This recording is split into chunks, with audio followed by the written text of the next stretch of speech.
and I stepped and I almost fell into the gully.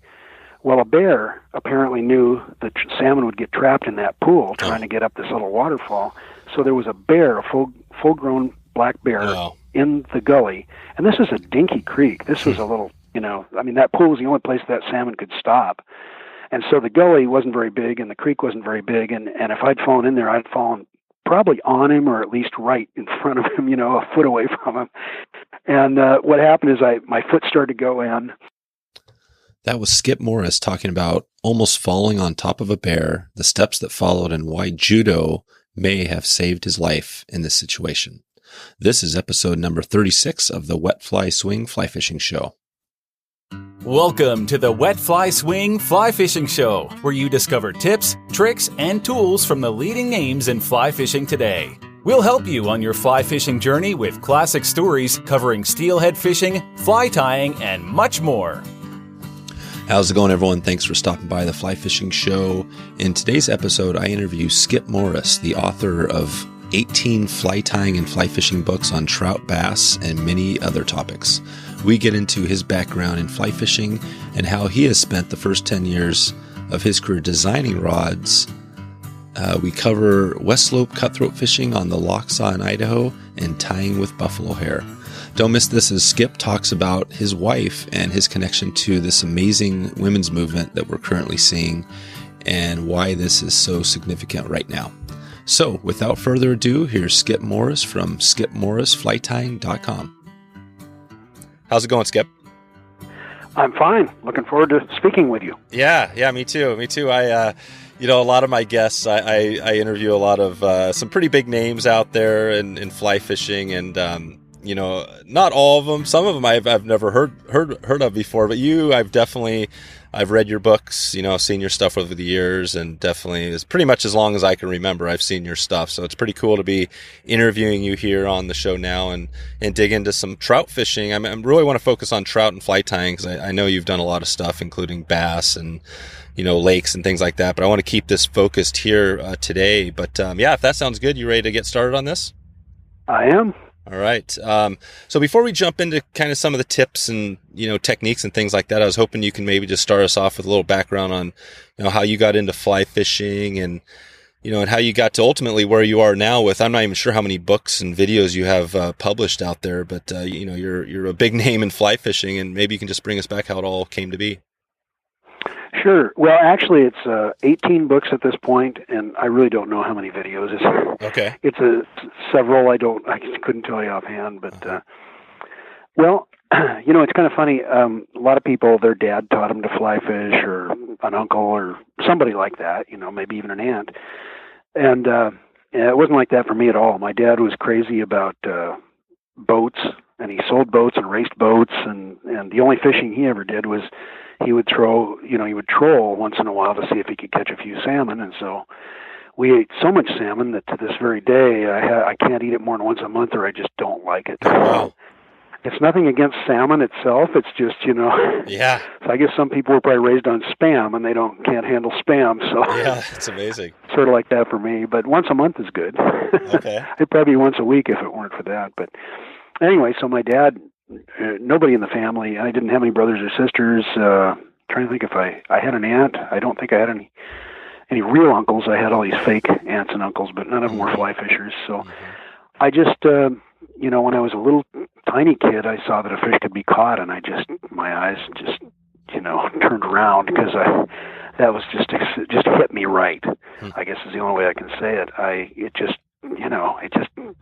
Something inside of me opened up, and then on television I'd see things like, we're going way back. I'm an old guy, and there'd be things like what was it called? The American Sportsman, I think, where they would fly fish once in a while. Yep.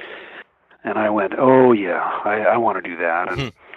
And so I pretty much taught myself. I read a lot of books. I often in class would, fly fishing books back then were typically small, and my textbooks were kind of big, so I could slide the fly fishing book inside the textbook and look like I was reading all through class. Nice. And so I read a lot of fly fishing and fly tying books while attending my classes in junior high and high school and even grade school. Yeah. didn't learn much about anything else, but I learned a lot about fly fishing and fly tying, and they thought I was very studious and couldn't figure out why my grades were the way they were. But and that's it. I really just kind of taught myself, and then we were living. I grew up on Mercer Island, which was not a wealthy place to live when my parents moved there, but it became that. And I'd fish in Lake Washington a lot with a bobber and a worm and a spinner, and just go down, find a place, and start fishing. And then when I got a little bit older, my dad would start taking me and usually a friend out to somewhere in the over east in the mountains in the Cascades to fish for trout in a lake or in a creek or a river or something. And so that's kind of it. So you pretty much, you got started at an early age and were totally consumed and, hiding it in class and stuff. That's always, I talked to a few people that, I talked to both. I talked to people here that have, literally just got into it recently and they just fully had the passion and just, and they got themselves at a higher level, and then talk to people like yourself who've been doing it their whole lives. How did you get into, was it just this easy transition into writing and all of that, or did you have a history there? How'd you get to where you have 18 books published? Oh, well, I guess the obvious answer is just I spent a lot of time writing. That's the only way you're going to do it, writing and rewriting and trying to bring your instruction up to a high level and your prose up to a high level, and that's what I've always tried to do. But actually, I always enjoyed writing. It was something I always, want to say excelled at, but I just, I always did really well and got a lot of support from the time I was a little kid, and really enjoyed it and read quite a lot. And so it was kind of a natural, because I also, when I was a kid, to sound like I'm trying to sell myself to somebody, but I guess I'm just trying to be honest. But everybody, let me put it this way. Everybody has skills and gifts and aptitudes, and that doesn't mean mine are more important than anybody else's, but right now I'm just talking about mine. So I just always had a love for fine handwork, making model cars and drawing and all that stuff. It just kind of came naturally to me. So fly tying came kind of naturally to me, which is not to say that it wasn't challenging and hasn't often been, because it has. But still, it was one of my aptitudes. Mm-hmm. And you've been fly tying for about as long as you've been fishing, or you started early? No, before. Oh yeah. Yeah, when I started fishing, you're going back to the early '60s when I started fishing. Maybe even before that, maybe the '50s. I was born in '51. Okay. But back then it was real common to not just be a fly fisher. To fish spinning gear when that seemed appropriate, and to fish a fly when that seemed appropriate. And even into my early 20s, I just kind of, I was still occasionally picking up a spinning rod for certain things like bass, but I would fish. I loved fly fishing. I think I always loved that most of all. But if I wasn't catching a fish, I would grab a spinning rod, because that was real common back then. But eventually, in my early 20s, I just pretty much quit every other type of fishing except fly fishing. And now I forget what the question was. Oh, well, you got me thinking about, I was just, as you were talking, I kind of forgot, I lost my train of thought too. I was thinking about Jim Teeney, who we had on in episode 5 on our season 1 with all the steelhead guests. And he kind of had a similar thing. It sounds like what you're talking about, where he kind of did a little bit of everything, and then at some point he kind of got into his first steelhead, and he just said to himself, you know what, I'm never going to go back to any of the gear fishing again. It's going to be all steelhead for the rest of my life. And he's pretty much, I think he's done that, and now he's caught a bunch of different species on his stuff. But is that the same for you? You pretty much, you kind of went all into fly fishing, and then why going all into it like that? What do you think, is the reason that a lot of people do that? Why do you think they don't go both ways nowadays? Well, it's a good question. Every time something, a change that big happens, in my opinion, you get good and bad. I think one of the things I don't like is that there's a little bit of a tendency for fly fishermen and all other kinds of fishermen to sort of mistrust each other, or, they're just not the closeness there used to be. And I think that's unfortunate, because we're all fishermen, and, there was a while there where fly fishermen was saying, well, I've got it figured out because I'm doing practicing catch and release, but boy, that's really common among the bass fishermen now, and all kinds of fishermen. So that's gone. But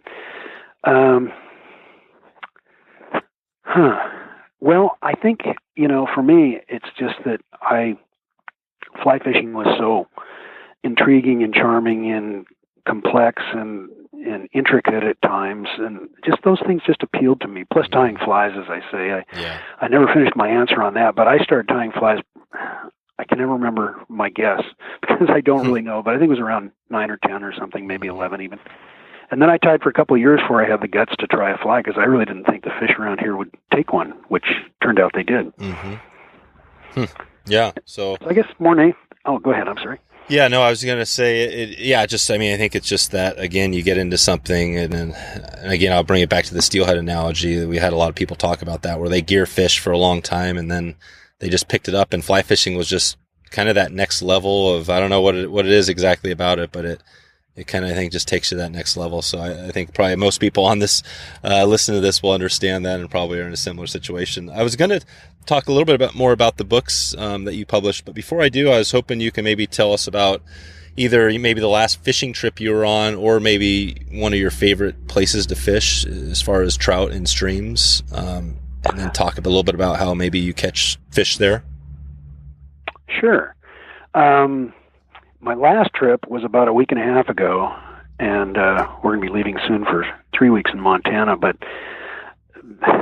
this year there's just a superabundance of water, so streams are not relevant yet. And I'm hoping they will be by the time we get to Montana. But our last trip, Carol and I and a couple of friends went to north central Washington to fish the lakes. And there are a lot of lakes up there, and they're very rich, and it was great. We caught trout, we saw damselfly hatches, mayfly hatches, and we also caught, smallmouth bass, perch, crappie, bluegill. Wow. I mean, just kind of everything. It was a fun trip, but I'm ready to fish a stream. Yeah. Yeah, cool. So and as far as a favorite... Yeah. Oh, go ahead. No, I was just going to say, yeah, go ahead if you have a favorite stream that you kind of comes to mind. That's tough, it's always changing, honestly. Yeah. We had a great trip to the Bitterroot last fall, and so that's high on my list. The Lochsa is beautiful and has tons of access, and so I really enjoyed that, the Lochsa in Idaho. But boy, that's tough. I mean, I even if you just take streams, I mean, I'm kind of a generalist in a freshwater way. I love bass, both basses, trout, and panfish, and all that stuff. And I even fish for sea run cutthroat here at home. But as far as even trout streams, I still love the water that I learned to fly fish on, which was creeks. And I also am fascinated by spring creeks, and it just, there's just too much to do out there, but yeah, I try. Yeah. No, I hear you. So on the Lochsa, and you fished the Lochsa before? Oh, yeah. Yeah. What's the, maybe you can describe, if somebody's going in, and I've been by the Lochsa, I've driven by there on my way to Montana too a number of times. Have I fished? I don't even know if I fished it, but definitely been by there. What maybe you can run us down, like how you catch fish on the Lochsa and which species you're getting into, and whether you're, dries or nymphs or wet flies or whatever. Oh, okay. Well, I can use the Lochsa as an example because there really are so many, Idaho, in fact, alone has so many really good cutthroat streams like the St. Joe and, I'm trying to think of some, Kelly Creek, both of which I've fished. I fished the St. Joe, a fair amount, but Lochsa more than those two. Oh, and the North Fork of the Coeur d'Alene. But I guess, like the Lochsa is interesting because cutthroats, this is just my own observation. I've never read this anywhere, but they just seem really, not anadromous. They just seem to migrate a lot. They'll move into a stream in the spring when it thaws, and then they'll completely vacate it in the fall when it freezes up, and they'll go way the heck up it. And I think the Lochsa is like that too. So if conditions aren't good, there aren't a lot of fish in there, and if conditions are good, then they'll just swarm in and kind of fill it up, which is something I've seen in smallmouth bass, but that's getting off the subject. So the Lochsa, some of it's timing. I've fished it in July, in August, and in September and October. And it can be tricky any of those times. The fish can tend to bunch up, so you're covering a lot of water until you find fish, and then sometimes you find a lot of fish. It's all cutthroats. I don't think it's quite as consistent as it used to be since they've reestablished, and this is my understanding. This is something I haven't investigated at any length, but I think that the salmon runs and maybe steelhead have been reestablished in that river, and that's changed the trout fishing. Yep. But cutthroats. I could talk an hour about cutthroats, West Slope cutthroats, because I think they're fascinating. People like to talk about cutthroats being gullible and naive and just plain dumb. Uh-huh. I don't think so. Not in these days of catch and release. Yep. So on the Lochsa, for example, that's not a heavily fished stream, so usually the cutthroats are pretty agreeable. I've seen them. I remember an evening rise during a heat spell when if I didn't put on a size 22 midge-emerger, I was not going to catch fish, and that's cutthroats. But I've seen that many times with cutthroats, especially these days, the last 10, even 15 years with all the catch and release. North Fork of the Coeur d'Alene gets hit a lot. Those cutthroats get pretty smart. Mm-hmm. And they'll just, they'll make you think they're a brown trout in a spring creek sometimes. They'll sit there and rise right in front of you, and you keep going smaller and trying to figure out what they want and go into finer tippets, and then finally you start hooking them. Yeah, yeah. So it's mostly, being cutthroats, they also love to come to the surface. So on the Lochsa, it's normally dry flies for me. Yeah. Gotcha. Yeah, I fished quite a while ago. I fished the we were in deep in one of the wilderness areas and got into some West Slope, and it was amazing. It was all dry. That was the whole thing, just floating down, fishing dries, and I think that was the Middle Fork of the Salmon on that trip. And, yeah. But no, so if you were, somebody's driving up that road for their first time, cruising up, and they're like the Lochsa's right along their edge, how would you, coach them into maybe tell them how to get into fish? So the first thing might be to have some dries. Any other tips that you might tell them as far as, tactics or, which flies to use, how to fish? Are you kind of mostly, are you having to be pretty stealthy on these fish, fishing under cover, under trees? Maybe a little more detail just on how you get into fish there. And maybe a little bit also on the sizes of fish that you're getting into. Sure. Well, do you want me to limit it to the Lochsa or just to fishing any stream? Yeah, I think, I don't know. I think the Lochsa is kind of interesting, but maybe you can limit it to just West Slope cutties in general, cutthroat. Oh, okay. Yeah. That sounds reasonable. Well, I think the most important thing any fisherman can do right off the bat is to just turn on your brain and open your eyes and turn off. Well, I don't know if I wanted you to turn off your intellect, but basically, open your mind. Because a lot of people go in and they say, well, Skip or somebody else said I should go in and throw a Royal Wolf size 12, and that may not be what's happening that day, regardless of who said what. And a lot of times what's going on will be right in front of the fisherman, and they won't see it. They've got sort of mentally created blinders on, and even though it's right in front of their eyes, they don't respond to it or recognize it. And I think that's the first thing, and that's probably the most important thing if you were going up any trout stream, including cutthroat streams, would be to just open your eyes and your mind and really pay attention and be thoughtful, and that's going to be half of being successful right there, I think. Mm-hmm.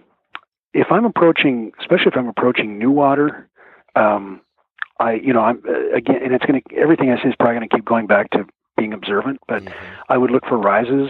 I would look for hatching insects. If I saw no hatching insects and no rises, then there is that factor with cutthroats that they're kind of crazy. They will go for a dry fly sometimes and ignore nymphs that are right in front of their nose, and they'll go straight up through 8 feet of water and take a dry. Yeah. And it seems crazy because they must feed on nymphs most of the time. Mm-hmm.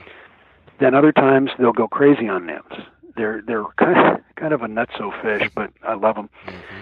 And so if I weren't, it's being observant, but also kind of being a detective, I like to call it, because you're looking at these clues, and no fish rising and no bugs on the water suggests that you should either try some kind of fly that's going to just draw them up, like a decent sized fly like a 14 or even a big fly like a size 8 Chernobyl, for example, or an attractor fly, which sometimes attractor flies will, I believe, outfish imitative flies by by a real significant margin.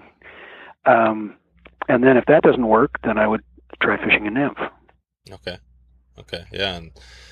And as far as water, where those west slopes are going to be holding in, it's going to be kind of similar to the same types of water you might find rainbow trout in, just anything with cover and boulders or places they can hide, get food. I would say, and I'm no expert on rainbows or cutthroats, but I've caught an awful lot of them, and so for whatever that's worth, my experience has been that rainbows do seem to like quicker water than cutthroats. It's funny because rainbows, which can thrive in a lake where there's no current, or in Henry's Fork of the Snake where there's very little current, if there's plenty of current, they tend to like it more than the other three common trouts in North America. That's been my experience. The brown, the brook, and which is really a char, but we treat it as a trout. The brown, the brook, and the cutthroat tend to like a little lazier water than the rainbow on the whole, especially the brown, I find. But then I've caught browns in just screaming water that I didn't think any rainbow would ever hold in. Yep. I remember this little creek in Colorado. I looked at this water and I thought, no. And then I dropped my nymph in there, and sure enough, I hooked a brown, and then I hooked another brown. Wow.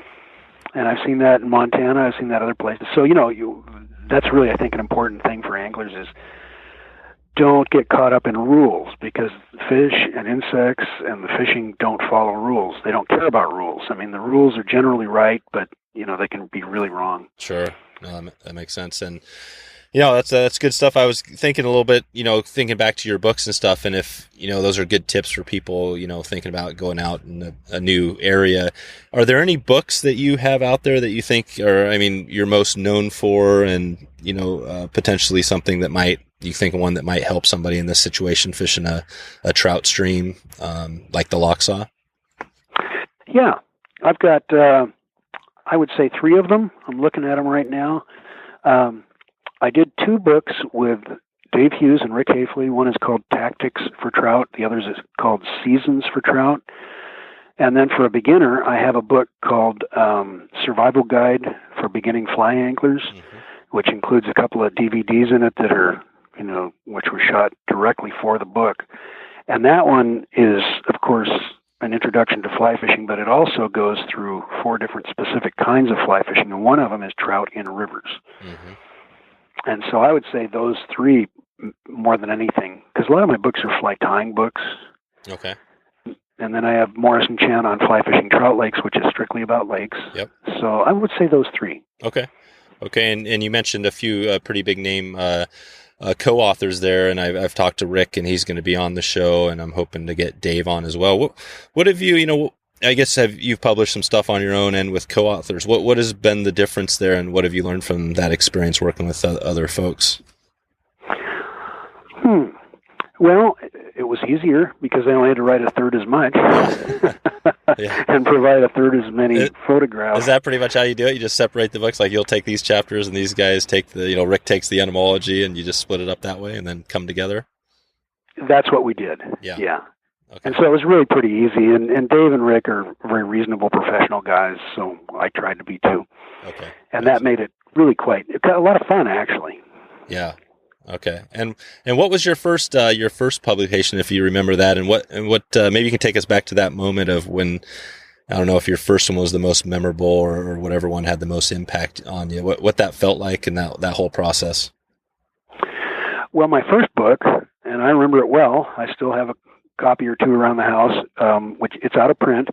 It was the one book that I published with one of Nick Lyons' companies. He's had a lot of different names for his companies, but publishing houses. But it was called The Custom Graphite Fly Rod. And it came out in, I believe, 89. And the reason I did that book was because for the previous 10 years, I had made my living designing and building graphite and fiberglass fly rods. Oh, wow. Yeah, I know. Hardly anybody remembers that. Yeah. But yeah, I spent 10 years trying to I was actually designing the shafts. I was sending the patterns for the graphite sheeting, for the way it was cut, and I was selecting the mandrel and the tack point and all that stuff, and I was making my ferrules, and then I was coating the rods by hand with a finish, and wow. Yeah, I mean, I was up to my ears in it, and I loved it for 10 years, and then I was done with it. Oh, really? So how did you get into that? I mean, I guess you were into fly fishing pretty heavily. What got you into more of the product type stuff, and then what got you out of it? Well, I think to answer your last question first, I would say what got me out of it is I just got to this point one day where I went, well, I've done everything I wanted to do with that. Now what? And then that was easy to answer because I'd already had this rebirth of fascination with fly tying, and when I wasn't building rods, I was tying and trying not to let sleep get in the way of those things.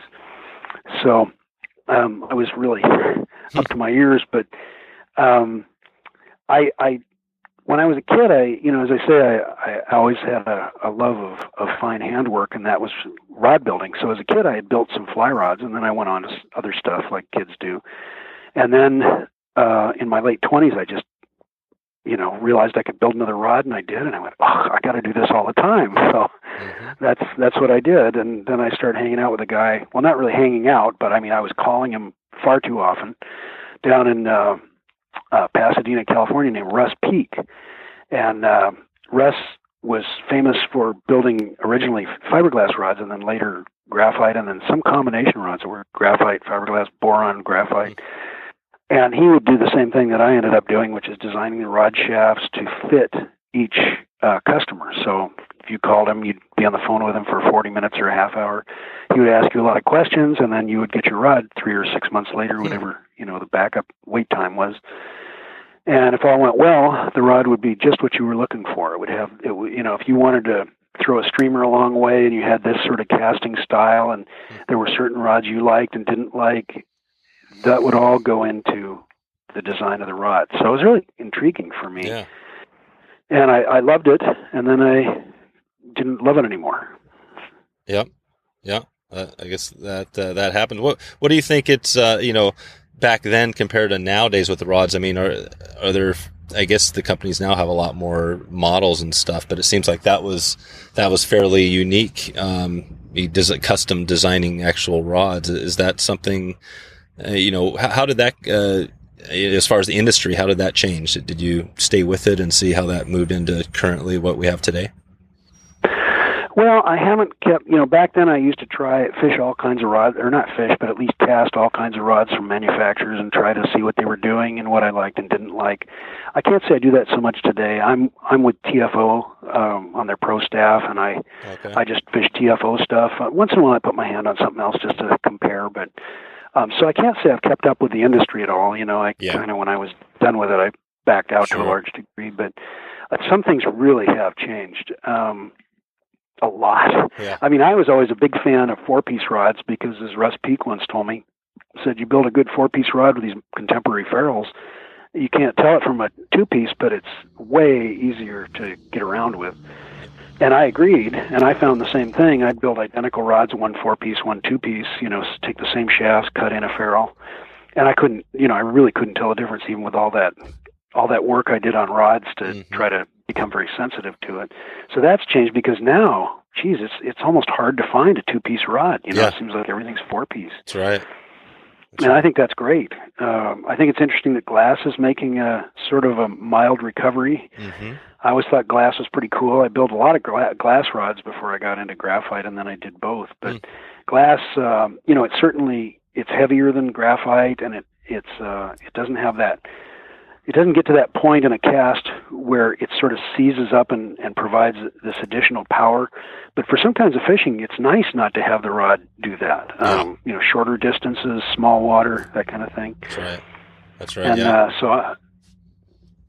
go ahead. I'm sorry. No, I was just going to say that I was talking to Davey Watton on a recent interview, and he was mentioning that, kind of that same lines. And I'm not sure if he uses glass or if he sticks with graphite, but he was, saying the perfect rod for fishing, kind of the wet fly fishing, which is a technique that's not, done that much. He was saying that kind of more of a slower action rod is better than the fast action, I guess. So with a glass, you're going to get more of that. That's more typical.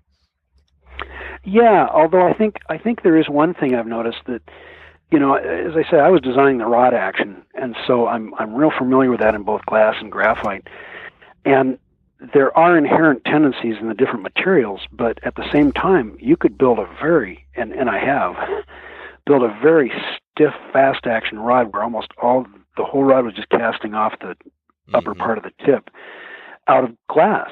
And you can build a really slow, lazy rod out of graphite. And it all just depends on diameters and wall thickness and all that stuff. Now, they would have a different feel even if you built them with the same action at the same length, because the materials are different. But the idea that glass is just always going to be a slow rod, it's just not even close to true. But it's an idea that I guess is kind of caught on. Gotcha. So why do you think glass? I mean, what is the advantage of glass over graphite? Well, I don't know these days, but it used to be stronger for starters. It was harder to break, harder to damage. But I think if you're in let's say you're on a small stream or you're fishing fairly close water, where the fish is 20 feet away or something, glass just has that relaxed feel and loads under its own weight, partly because it is heavier than graphite. So, even without a line, you can feel that it's loading itself partly. And so when you're making those short casts, it actually helps you load the rod, the material itself. Plus, it doesn't have, as I was saying, that tendency to sort of punch in this extra power when you push it.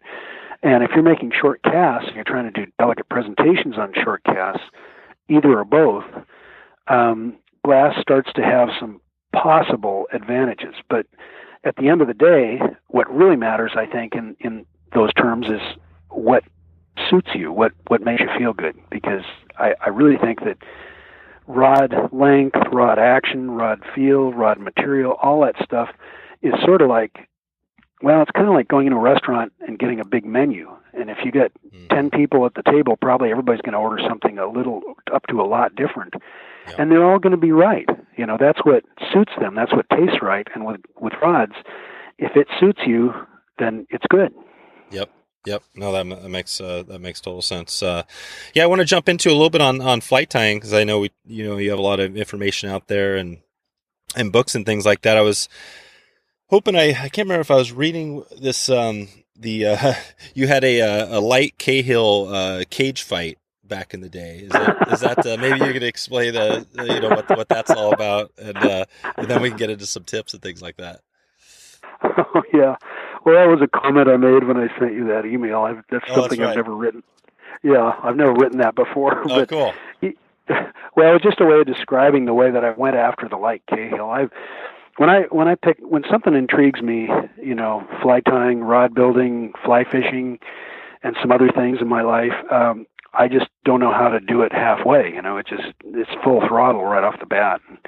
And at one point, I was kind of, when I was sending my email, I was trying to describe to you my career in fly tying and how I've kind of responded to it. But I went through a period where I thought, and I still have to admit, I think the light Cahill is a gorgeous dry fly, traditional dry fly, probably my favorite of all the traditional dry flies. And this is a long time ago. This is probably 20 years ago. But I just decided I was going to beat that thing. I was going to learn how to tie the best possible light Cahill I could tie, and I was tying it every day or nearly every day for, I'm going to guess, 3 to 6 months, and just trying to work out everything. And the hardest part of all was probably those lemon wood duck wings. They are really tricky to get flat and even and neatly defined. And so I worked at it and worked at it and worked at it and worked at it, and it was really exciting to try to bring that fly up to as far as I could personally bring it. And that's my cage fight with the the light Cahill. And can we see some pictures of that pattern in your books or online? Or yeah. And I'm trying to think. I wonder, it might be in Tactics for Trout or Seasons for Trout. There might be one that I've tied. I'm almost sure there's one that I've tied in a book called Trout Flies for Rivers, which is sort of a pattern book, but with tying instructions for certain unusual steps. And I know that I tied it step by step in a book that's now out of print called The Art of Tying the Dry Fly. Okay. Yeah, and I'll provide this show is going to be at wetflyswing.com/36, and I'll have show notes for everything. Some of the stuff we're talking about here, and I'll look up some links and provide links for some of the stuff that I can find, and including your books and things like that. But yeah, that's pretty good. I think that's the way to do it. With tying flies, it's kind of like casting or anything else. You just have to practice and just keep going for it. And flight tying, yeah, those wings and all that stuff. That's not an easy thing to do for sure. No, not if you're trying to take that stuff to a really high level. Yeah. Not for me anyway. Yeah. Do you have like a fly tying tip, maybe something specific to that pattern or just generally that would help somebody who's getting into fly tying? Honestly, I could probably write a book of fly tying tips. I've had my brain my life so immersed in fly tying for so much of it. But, I think I often tell people that when I do a clinic or a workshop somewhere, that if there's one thing, just one, if I had to give people one piece of advice, it would be this. And you can put it any way you want, but basically, if there's a thread head on the fly, and most flies, as I'm sure you know, have thread heads, whether they're streamers or nymphs or dry flies, leave room for the head. Yep. Because what a lot of tyers do, and what I did when I was younger, because as I say, I've been tying since I was a small kid, is to build everything up right up to the eye and then try to squeeze in a thread head, and there's no place to put it. So when there's no place to put it, it ends up oversized, it ends up ugly, it ends up difficult to make, and it ends up kind of fragile.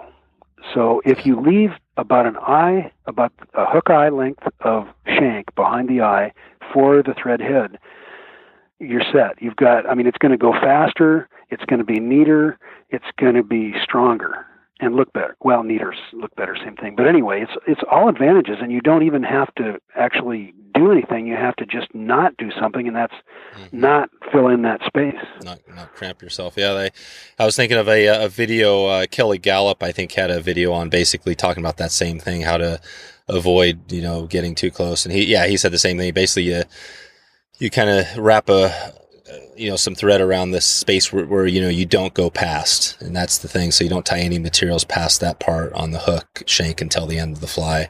But that's a good tip. I think fly proportions are another big struggle for a lot of people. And I get those questions all the time about and you see flies just online. There's so many flies on Instagram and things like that, and you can just tell right away somebody who's new because proportions are tough. Do you have a fly proportions chart? I'm not sure. Is that in a book? Maybe you can explain a little bit about how that might help somebody who's struggling with proportions.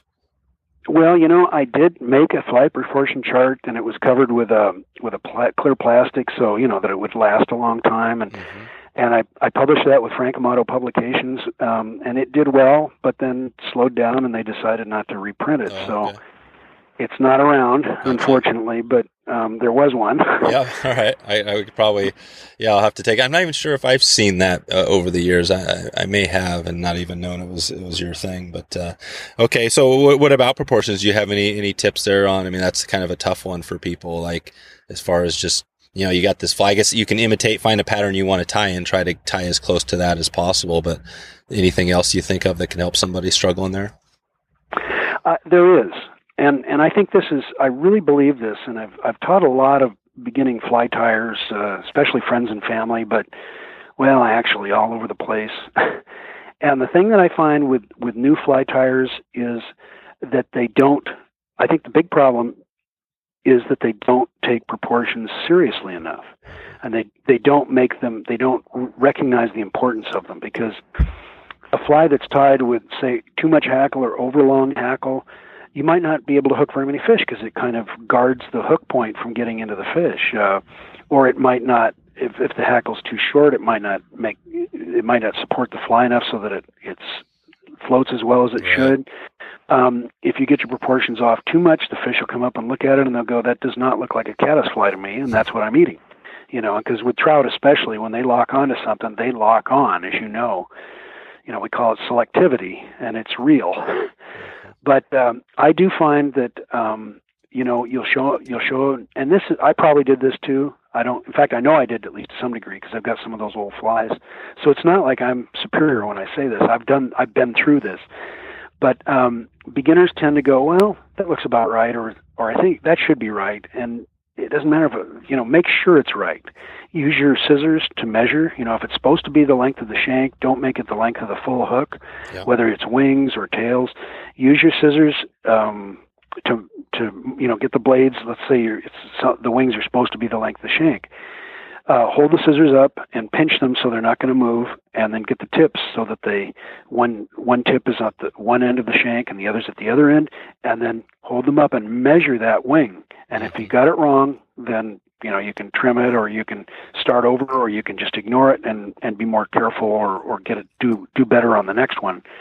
But I think really that beginners are too lax about proportions, and proportions really are important. Yeah, they are. That's probably the difference. I mean, it doesn't always make the outcome isn't always depend on that, but yeah, I think it is pretty important, obviously.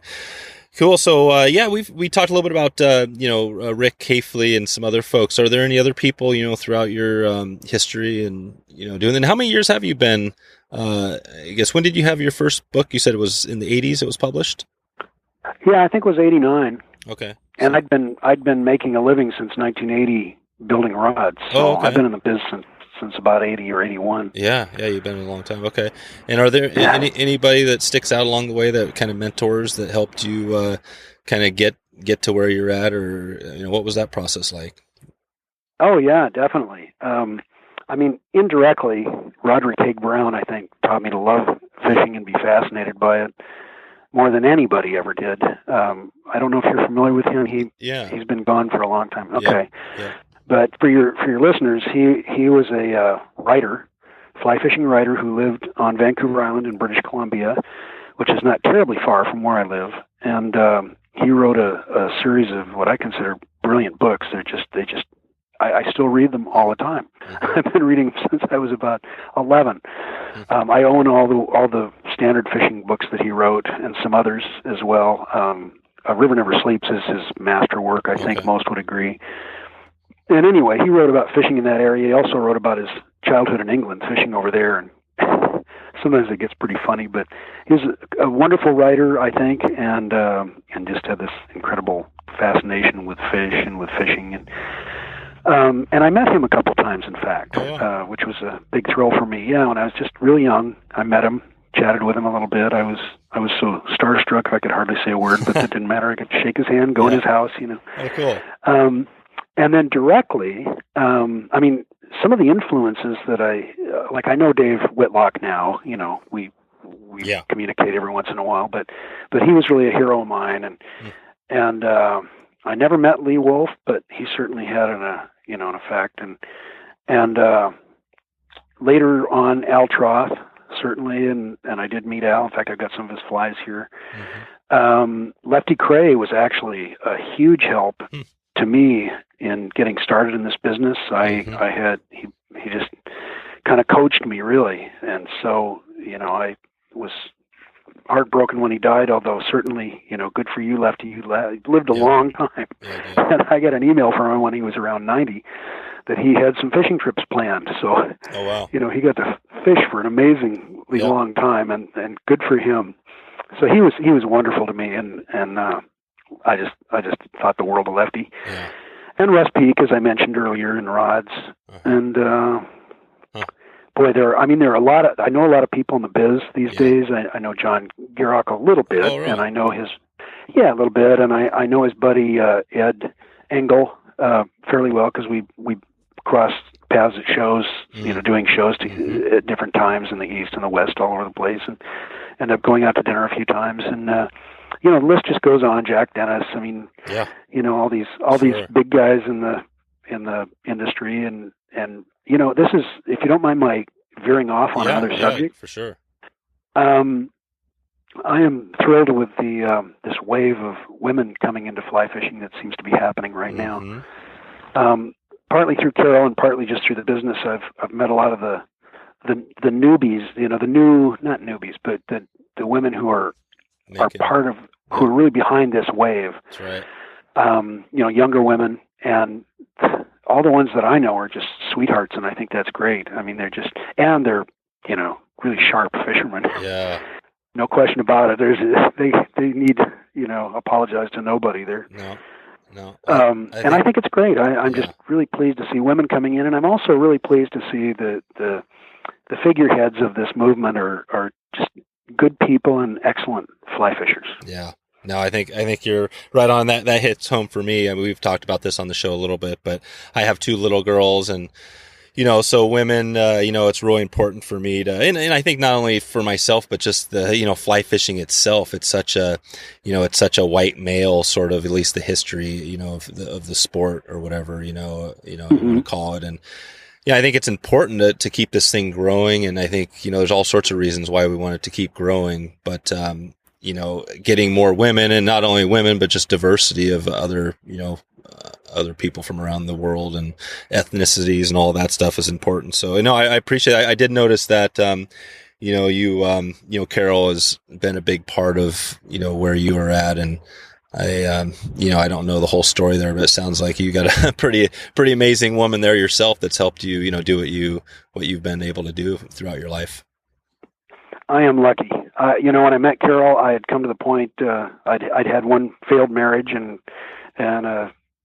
other relationships, and I just was at the point where I thought, if I find somebody I can build a marriage with, then if they don't fly fish, that's all right. We'll have lots of other stuff. And that's the way I felt about Carol. And she had never really fly fished, but she really took to it. I mean, these days it's sometimes it's me trying to drag her off the water instead of the other way around, which is pretty amazing to me because I haven't had that in a relationship before. But we've been married, and we just 27 years it'll be this year.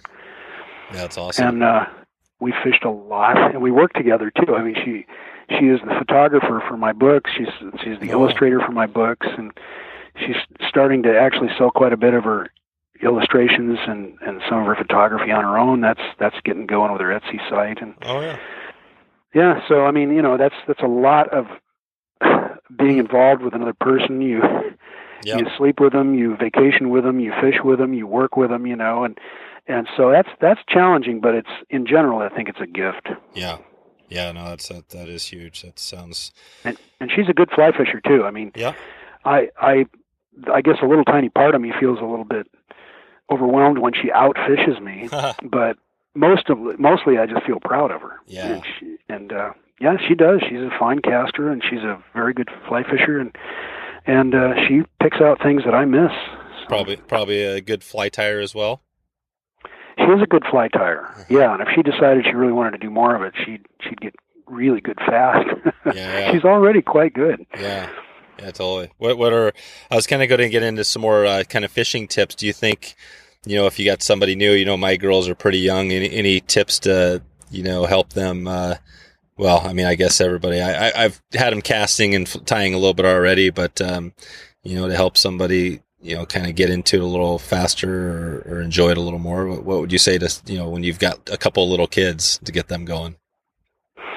I would say the same thing that I would say to anybody trying to get a beginner started in this sport. And that is when you get them to the point where you take them out fishing is get them into fish. Yeah. And, I think sometimes experienced fly fishers will think, well, I want to impress them with a big fish, and then they'll go someplace where there are a few big fish and they don't catch anything, and they're just casting all day, and they go, I don't like this. But if you take them somewhere where there are pumpkin seed sunfish, and every second cast you get a fish, I think, this is just my perspective, but I think they'll come out of it thrilled. Yeah. And they won't care that the fish are 3 inches or 5 inches or something. That doesn't matter. They cast a fly and they had a fish take and they felt the fish, and they're just, they're raring to go. So, I mean, if there's going to be any hope of converting somebody into fly fishing, I think getting them into fish is the key. Yeah, I agree. So as far as, if they are out there, eventually you got somebody that, is fishing for trout or whatever.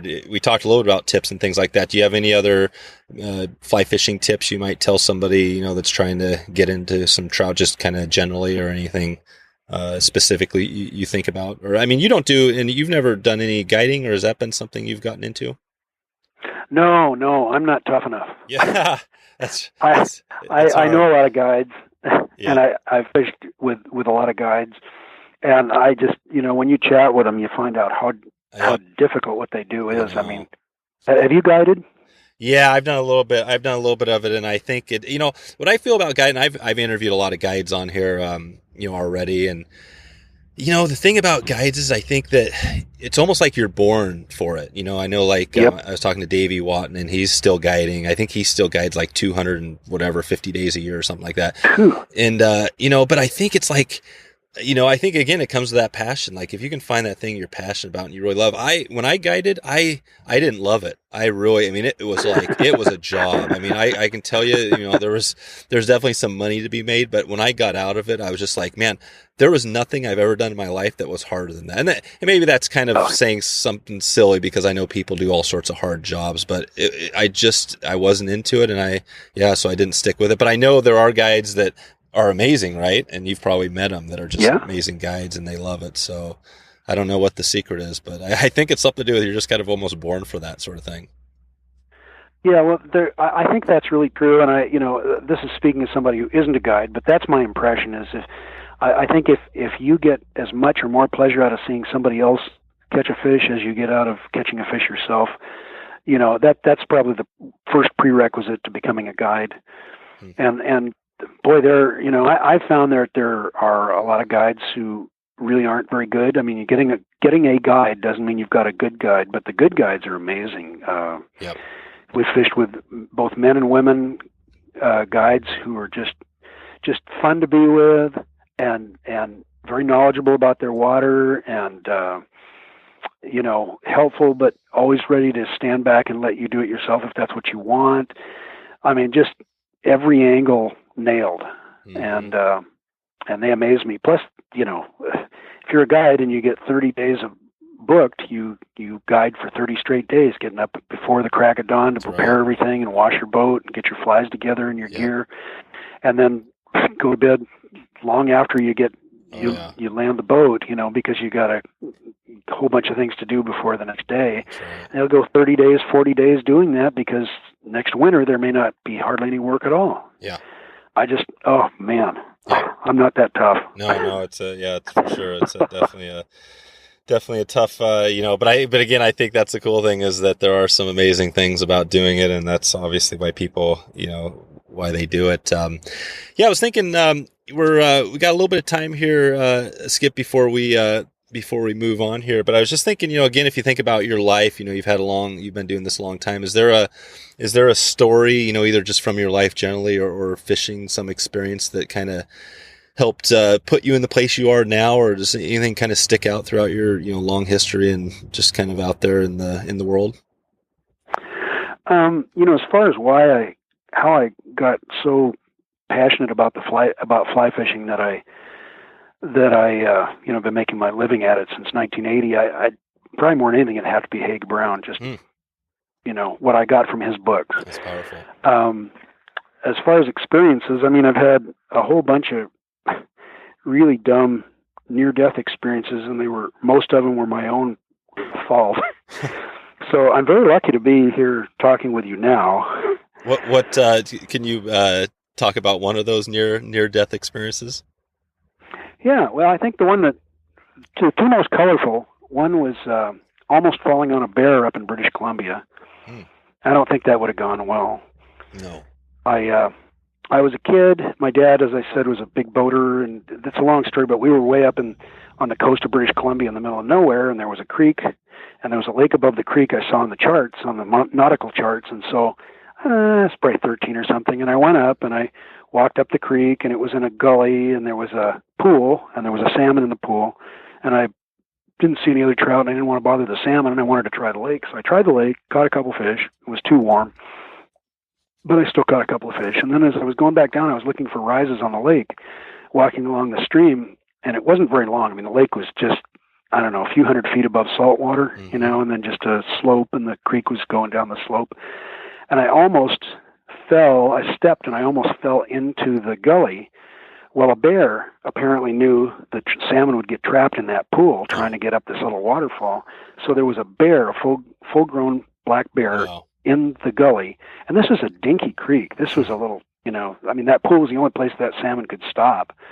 And so the gully wasn't very big, and the creek wasn't very big, and if I'd fallen in there, I'd fallen probably on him or at least right in front of him, a foot away from him. And what happened is my foot started to go in, and I guess I always am glad that I belonged to a judo school when I was a kid, so I spent a lot of my youth trying not to fall, because somebody was trying to make me fall. And I caught my balance before I went in, my foot hanging out, and I drew my foot back and looked down, and this huge head slowly turned and looked me in the eyes. Jeez. I don't think it was very far away. I don't know, a kid's imagination, I don't know, but I mean, I know it wasn't very far away because I was right at the edge of the gully. And I instinctively knew not to run, and I just backed up very slowly, and I just, kind of saw my life pass before me, and then the bear didn't do anything. It just wanted the salmon. But again, if I had fallen in, I don't think it would have gone well. Yeah. Wow. And then the other story is might have been the same trip. We were way up in British Columbia on our way to Alaska with a bunch of boats doing this funny thing called predicted log racing, which we don't need to get into. Huh. And I ran out into the small bay to fish, and then I thought, what the heck, I'll run out into the big bay. And I had this wealthy guy, we were on his boat because my dad, well, that's another story, but I took this, decent-sized Boston whaler out into the big bay, and then I started to realize, what in the devil am I doing out here? Because this is big open ocean, and I'm in this 10-foot boat. So I started to turn around and go back in because I was a mile offshore by then, and whales started coming up all around me. And I don't know how close I came to having a whale come up underneath me. Probably not that close, but they were all around me, and I heard this rifle shot, and I look over and I don't see anything, and there's some wind, so I don't see anything going on in the water. And I go, where did that come from? And I look, and then I see a tail that's wider than my boat come out and slap the water. Ooh. And then they start servicing, and what do they call it when they blow water out of their blowhole? Sounding or something. Yeah, I'm not sure. So they were all around me, and I just sped up the outboard and looked around and tried to pick my best way out and got out. But they might have come up under the boat out there a mile out in the ocean. So yeah, well, those wouldn't have been good. Those are a couple of close calls. Yeah, the bears. So that was a grizzly bear you came across. Pardon me? That was a grizzly bear up in. No, I think that was a black bear. Oh, black bear. Okay, yeah. Well, that's probably actually that might even be worse, I guess, depending. From what I've read, they're the ones that do the most killing and maiming. Exactly. So you mentioned judo there. So other than keeping you away from stepping on bears, what else did judo do? Did that teach you anything else throughout your life? Well, it taught me discipline. It was. Did it? It was the. Yeah. Oh, yeah. This was in a part of Seattle that at that time was largely Asian people, and the school was run by Japanese instructors, and most of the kids were Japanese. Sometimes there'd be 40 kids, and I'd be the only white kid. And I loved it. I was ready to move to Japan. The instructors were so fair. If you did something wrong, and there were a lot of things you could do wrong, you did 20 push-ups. But when the 20 push-ups were over, you were vindicated. You were okay. They didn't hold it against you anymore. I loved that. I loved the fairness of it, and everybody was respectful. Those kids were the nicest kids I'd ever met in my life. And they were American Japanese, but they were great. Yeah. So I loved judo school. That was a big part of it. Plus, I loved judo at the time. Yeah, no, that's great. And I learned how to fall. Okay. Yeah. You better learn if you're going to practice judo because you get thrown around a lot. Yeah. But they teach you a lot of what they call break falls. So I think that saved me a number of times. I think the balance that you learn and how to oppose, unexpected pressure, how to keep your balance, that's probably saved me a few times from going in. And so it was good. Nice. Well, we got a little bit of time here. I was going to had a couple more little quick questions for you before we get out of here. And one of them, you mentioned a number of books and resources that you have. Are there any other resources out there that you would direct people to that maybe aren't your own that might help people that are, wanting to get into fly tying or trout fishing? Other than my books, there's so much out there. Yeah, I know that's kind of the struggle. Is there's so much. Where do you start? And I guess finding one person to kind of follow is a good way to do it. Yeah, it's not a bad idea. I know this isn't what you asked, but I did write a book that's been in publication for 23 years. That's a beginning fly tying book called Fly Tying Made Clear and Simple. Yep. And there are other good books out there. Yeah. But I think, you know, if you're starting out as a fly tyer, it wasn't the way I learned it, so I can't say this for sure, but I have a feeling that a book, be it mine or somebody else's, is probably a better way to go than the internet, because the internet's so disjointed. You know, it bounces from this to that. A book is organized and takes you through the subject by the hand if it's well written. Yep. Unless you can find somebody that is able to put things online in a step-by-step, fashion, which is actually, I've got a little online fly tying course that I have that is kind of, basically it takes people, walks them step-by-step through the process. And sure. So it's like a book. It's organized. Yeah. Oh yeah. It's totally, it's completely organized. And, same thing with YouTube. I mean, you can, if you do it right, you can set up, categories of different ways. But I mean, I think there's just so much. That's always the thing. There's like so much information. Who do you start with? And I think that's a good recommendation, is find somebody who you like, and you can just follow them for a while. But I know your book. That one that's probably one of the first books I had in fly tying, and I still have it. So it's a great resource for sure. Well, I would, one thing I would say that might be a good closer, or we can talk after that if there's more time. But fly tying and fly fishing both have become just stunningly more complex since I took it up as a kid. Took them both up as a kid. Oh yeah. It used. Yeah. How so? Well, a lot of it's options, but I mean, when I was a kid, you fished a dry fly dead drift for the most part, or we weren't fishing nymphs back then much to speak of, back in the 60s. It started in the late 70s, really. So you're just fishing dries and wet flies then? Yeah, and in lakes we would fish wet flies, but, I didn't even own a sinking line back then. I mean, now you look at lines alone. You can look at a Scientific Angler's catalog online, and you just see all these different kinds of lines in there. If you're an experienced fly fisher, you have a pretty good idea what you want, but and it's the same with but if you're new to it, you're looking at all these lines just going, oh my God, what do I do? Yeah. And it's the same with fly tying. I mean, it used to be that there was, if you wanted a rib, you pretty much used a quill or you used copper wire. And there weren't very many choices now. My gosh, all these artificial rib materials, and different kinds of hackles and all these synthetics just go and go. And you can get buffalo hair now, which we didn't, it never even occurred to us, and things like that. I don't know if you should have all these things. Some of them I'm sure are not very useful. They're just kind of will pass, but then a lot of them have some little quality about them that in certain circumstances might be just right. Mm-hmm. But I do think, here's the thing I would say to newcomers in the sport, because a lot of what I've done has been to help newcomers in both in fly fishing and fly tying.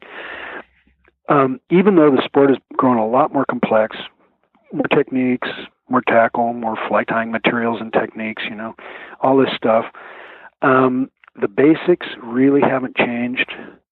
And so just go to the basics. And if you need help, find a book, go to a fly shop and ask somebody, ask a friend. But, just for example, you've got fluorocarbon, tippet. I guess we don't have that many kinds of tippet, but you've got fluorocarbon and standard. Now you've got, I think, fluorocarbon coated.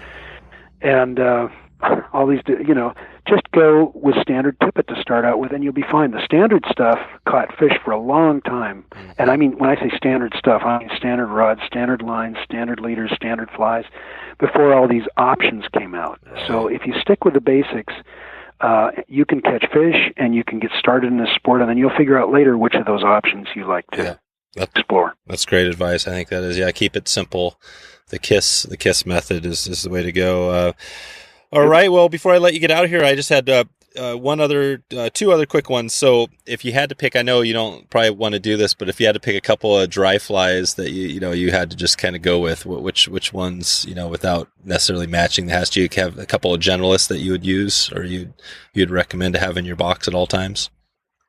Yeah. Well, that's always changing too, but I actually did an article on this for Midcurrent and the online magazine, and the only problem is I have to be really clear here. This isn't necessarily what I would recommend, because there are some really good flies that I could recommend that you could find anywhere, like the Parachute Adams is just such a versatile fly. Yeah.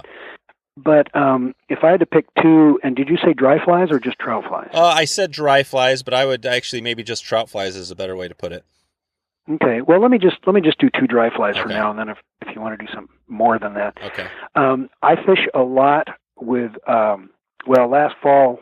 See, this is always changing, but I fished a fly called the Morris May. Okay. It's a very simple imitation of a mayfly, and you can tie it with a shuck or with split tails. But we were running into all these mayfly species that crawl out of the water to hatch, so I was using split tails, and we were fishing for browns and rainbows and cutthroats in Montana, and they were getting really picky on that slow water with the heavier hatches, and that just has always been a fly I can rely on, on any water, no matter how smart the fish are. And it's not a great floater, but it's not supposed to be. It's supposed to be a slow water picky fish type of fly, the Morris May, and it's in a bunch of my books. Yep.